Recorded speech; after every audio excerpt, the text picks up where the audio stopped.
Men bu kasallik bilan 5 yilcha og'ridim. Kechasi bilan uyqu yo'q edi-da.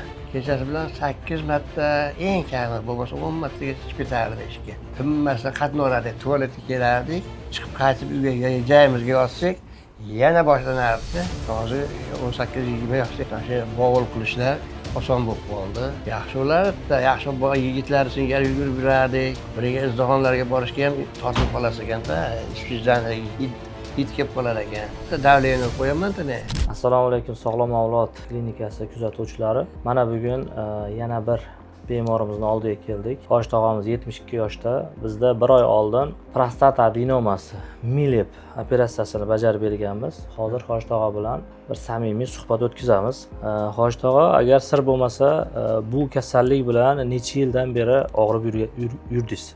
Men bu kasallik bilan 5 yilcha og'ridim. Kechasi ishga ko'p chiqardim.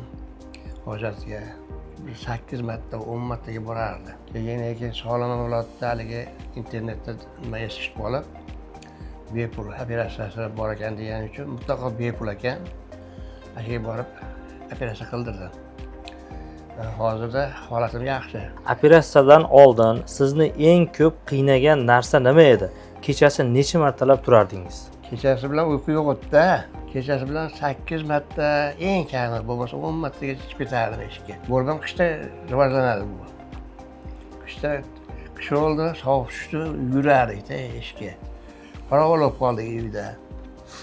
Tinmasdan qatnaverardik, tualetga kelardik, chiqib qaytib uyga joyimizga yotsak, yana boshlanardi borishga. Endi hozir hojatga yugurish yo'q, yaxshi bo'lib qoldi. O'zingizni necha yoshdagidek his qilyapsiz?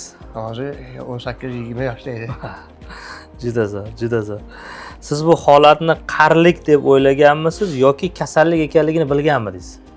Endi men ko'p urologlarga borib ko'ringanman. Hammasi adenoma dedi. Birinchi ko'ringanimda tezda operatsiya qildirib yuboring degan. Endi unda bizda mablag' yo'q uchun qildira olmadik. Hozirda yaxshi bo'lib qoldi. Oilangiz sizni operatsiyaga ko'ndirishga harakat qilganmi? Yo'q, men rozi bo'lib yurdim. O'zingiz sezganmisiz o'zingiz? Ha, bilganman. Operatsiyaga rozi bo'lib, oxiri ularda eshitganimdan keyin Sog'lom avlodda o'shaga rozi bo'lib bordim-da birdaniga operatsiyaga. Juda ko'p urologlarga ko'rindim. Hammasining narxi qimmat, mablag' yetmadi. Qildira olmay yurdim. Angacha 5 yil yurdim-da. Hozir bizda bepul operatsiyada qildirdim. Operatsiyadan keyin birinchi bo'lib qaysi o'zgarishni o'zingizda sezdingiz? O'sha bog'ul qilishlar oson bo'lib qoldi. Hojatga qatnashlar ham sirazi kamaydi. Agar bu operatsiyani oldinroq qildirganingizda hayotingizda nimalar boshqacha bo'lar edi? Mana 5 yil oldin, naprimер 5 yil oldin operatsiyani qildirganingizda yaxshi bo'lardi-da, yaxshi yigitlar singari yugurib yurardik, bemalol harakat qilardik, ishga kamroq chiqardik. Bir yerlarga borishga hijolat olmas edik. Biriga izdihomlarga borishga ham tortib qolasiz ekanda, ishdan hid kelib qolar ekan. Bunaqalar yo'q qoldi. Sizga o'xshab chidab yurayotgan otaxonlarga nima degan bo'lardingiz? Buni bir kun ham to'xtatmasdan qilib borish kerak-da. Iloji bo'lsa bir kun ham to'xtatmasdan ash kun qildirsa, birpasda bir oy o'tar ekan-da, o'tib ketdi. Operatsiyadan keyin hech qanday qiyinchiliklar yo'qmi? O'zi qiyinchilik yo'q. Necha kunda javob berdi sizga? 3 kun ashada yotdim. Shu javob berdi. Ovqat hozir bepul. Biroq orqasidan istab bo'lmaydi ekan, ko'rgani. Operatsiya hamma xizmatlar bepul ekanda.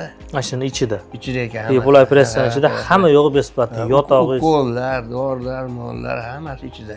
Farzandlaringiz operatsiyadan keyin sizdagi qaysi o'zgarishni birinchi bo'lib aytishdi? Yengil bo'lib qoldingiz deyapti-da. Chunki bu kech payt bilan mana uxlay olmasdim deyapsiz. Qa'da tashqari u asab tizimiga, davleniyaga ta'sir qiladi. Davleniya ham ashula qo'yib qo'ygan-da, davleniya qo'yaman-da men. Davleniya 150-160 ta tushmaydigan bo'lib qoldi. Aslan davleniya bilan yuraman. Bu vaqtda bilmaganman-da bu davleniya bo'lib qolishimni. Shuni orqasidan kelib chiqqan qo'shimcha kasallik bo'lib. Asab tizim buzilar ekan-da. Kechasi bilan uyqu yo'q. ishga chiqaverasiz, kelaverasiz, yana ishga chiqish keladi, kelmasa ham chiqish keladida. Qanday shartli ravishda nima bo'lasiz ekanda, o'rganib qolasiz ekan. Qoldiq siydik, ko'p qolib ketganini hisobiga Qoldi qolar edi, bilardim. O'zim sezardim. Endi ashada borishga majbur ekansiz-da. Haligi nimalarga tekshirilganda o'zingizda hammasi qoldi deyaverdi-da. tekshiruvlarda o'tganingizda. O'tganimda burun ham asha tekshirtirib yurardim doim. Tamsol dori ichib yurardim, tezroq nima chiqishga. Hozir dori ichmay qo'ydim tamsolni. Hozir kamerani, bizni ko'rib turgan kamerani narigida turgan sizga o'xshagan juda ko'p otaxonlar bor. Albatta. Shularga bitta gap aytish imkoniyati bo'lsa, nima degan bo'lardi shu otaxonlarga? Endi buni qo'rqmasdan qildiringlar operatsiyani. Operatsiyada hech qanaqa muammo yo'q. Og'riq yo'q, sezmaysiz. Yengil o'tar ekanda. Nomi operatsiya ekan xolos. Uyda ko'rib turib, televizordan ko'rib turasiz ekan o'zingiz monitorda. Qilayotganini-chi. Og'riq yo'q, hech qanaqa og'riq sezmadim. Haligi nima deydi? Qo'l bilan dori bilan nima qilib qo'yar ekanda, og'rimaydigan qilib qo'yar ekan. Yaxshi. O'zingizni sezib turasiz. Sezib turasiz, u og'rig'i ham yo'q-da. Sezganingiz bilan og'rig'i mutlaqo yo'q. Operatsiya agar besplatniy bo'lmaganda ham nima qilib bo'lsa ham qildirgan bo'larmidingiz? Bo'lardim. Endi ashunda $10,000 berganman bittasiga. Unamadida, qildiraman deb borganman. Namangangacha borib 10,000 berdim, qilib beraymi ashunda desam, yo'q, biz aytgan summada qilamiz dedi. 10 million. 10 million. 10 millionga ham qilishmadi. Yil bordi.